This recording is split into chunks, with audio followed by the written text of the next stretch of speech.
Now we're delighted to be joined by Dr. Trita Parsi. He is Executive Vice President of the Quincy Institute and a longtime friend of the show. Great to see you, sir. Good to see you, sir. Good to be back with you guys. So we have a lot of questions for you about the sort of geopolitical fallout here, the context within which these attacks occurred. But first I wanted to ask you about this report from the Wall Street Journal. Let's put this up on the screen, guys. This is the second piece here.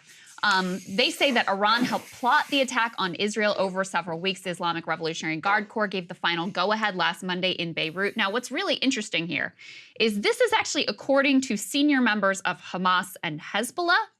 However, U.S. officials made it very clear they had not seen any evidence of Tehran's involvement. And now you also have Israeli officials being very clear in saying they have not seen evidence of Iranian involvement here. So I wonder what your reaction is to the story and why this is significant and people should care. Well, it's very significant because if you take the story at face value, it was really pushing the United States towards getting involved in a larger war in the region.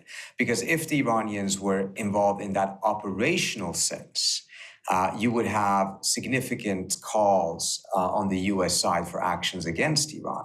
However, the story, in my view, is not particularly credible. As you mentioned, this is not a position shared by the U.S. government. It's also not shared by the Israeli government, with the IDF spokesperson coming out and saying that they don't see evidence for it, which is quite a statement coming from the Israelis, who otherwise are quite keen on pointing out Iran's involvement in various things.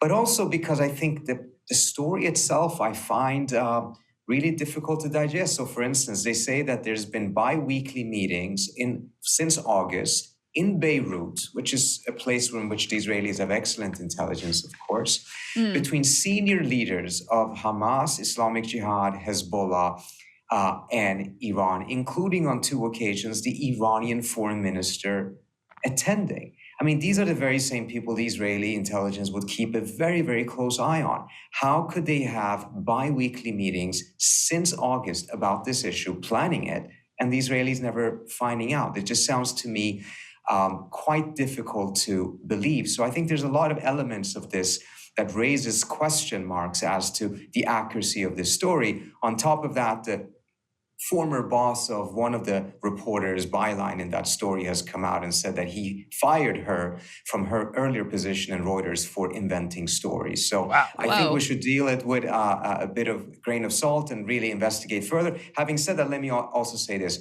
I think it is quite clear that the Iranians have been involved in arming and training Hamas. That is different from them being involved operationally in this attack, green-lighting attack. Those are very, very different things. Moreover, we should also be clear that Tehran probably wants the world to believe that they had a bigger role in this than what they actually did. Because from their perspective, this gives them credibility amongst the Arab streets in the region, which is their audience. Their audience is not Europe or the United States. So even when they have not been involved in things, they like the idea that the world thinks they were involved, because it gives them an edge in their competition with Saudi Arabia and other governments in the region by them claiming to stand and raising the Palestinian flag. Wow. Very important context, I think, on that story. We also, though, have seen elements of the former U.S. officials and others beginning to blame Iran for the attack, possibly setting up for possible U.S. involvement. Here's the former director of national intelligence saying that, and I want to get your reaction.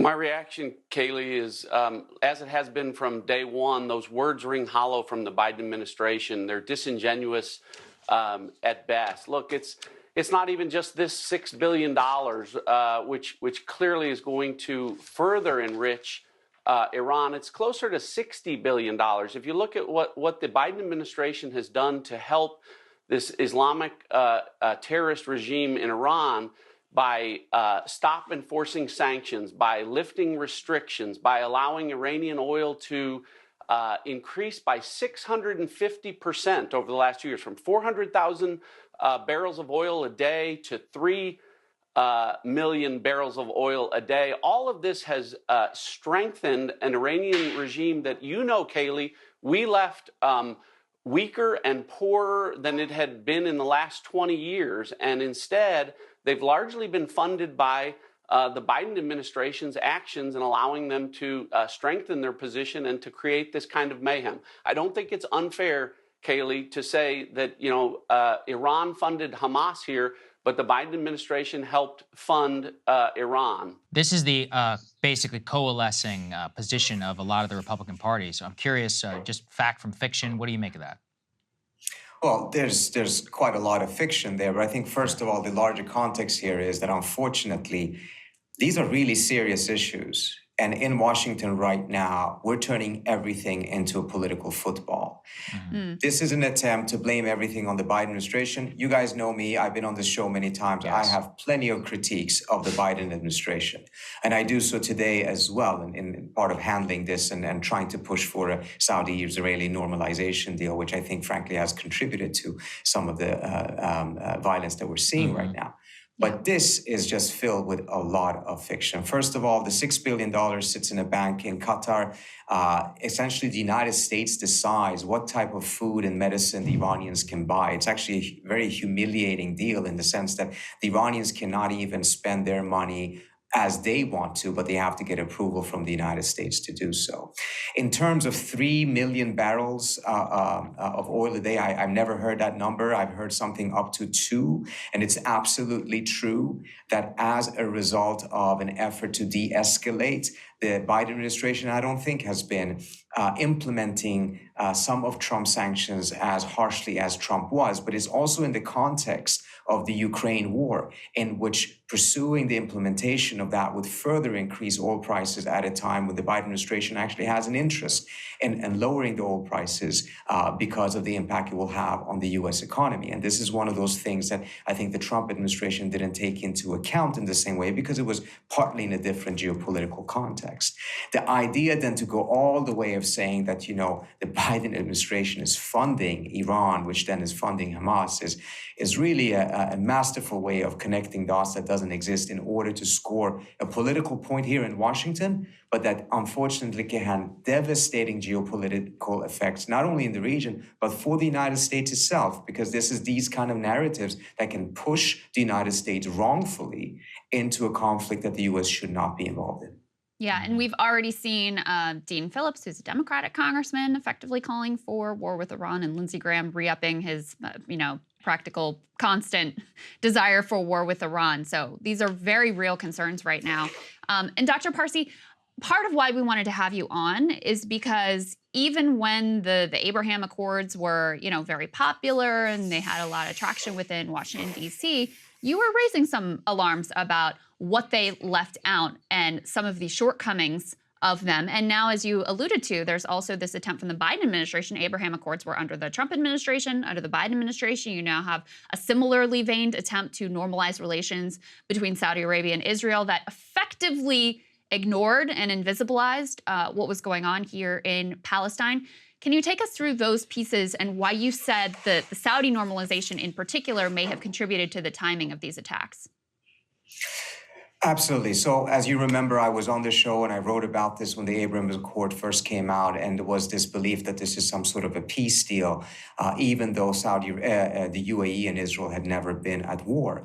The very core of this agreement was the belief that the Palestinian issue no longer mattered, and that one could then devise a deal that would move beyond the Palestinian issue. This is specific terminology that was used by Jared Kushner at the time.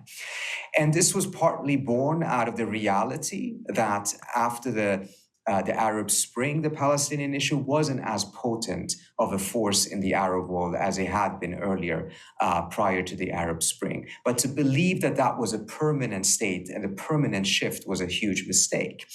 And by essentially moving forward, with the Europeans forgetting the Palestinians, the United States long having forgotten the Palestinians, and now some Arab countries forgetting the Palestinians, and the belief was created that the world had forgotten the Palestinians. But there was one element that had not forgotten the Palestinians. That was the Palestinians. They still believed themselves. They still were suffering under occupation. They were still suffering from a tremendous and increasingly intensified repression.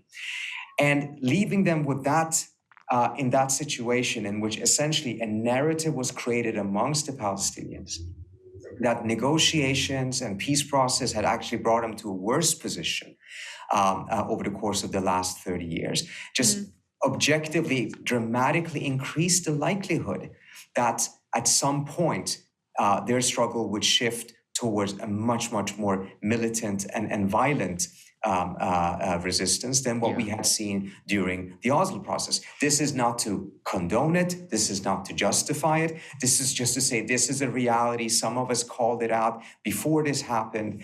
And I think it's a reminder to us, particularly in the context of how the narrative on Ukraine has developed in the United States, that if there is this belief that, of course, the Ukrainians have to have agency, etc., to at the same time deprive the Palestinians of any of such agency, then we should not be surprised if they then try to manifest that agency in a completely different way. Again, this is not to justify it, but this is part of the reason why a lot of people in the region, as well as elsewhere, were very concerned about this, because essentially it sought to uninvent, or that's not the wrong word, but essentially it sought to create a scenario in which the Palestinians were permanently irrelevant. And that was a dramatically dangerous bet that is now backfiring in a horrific way.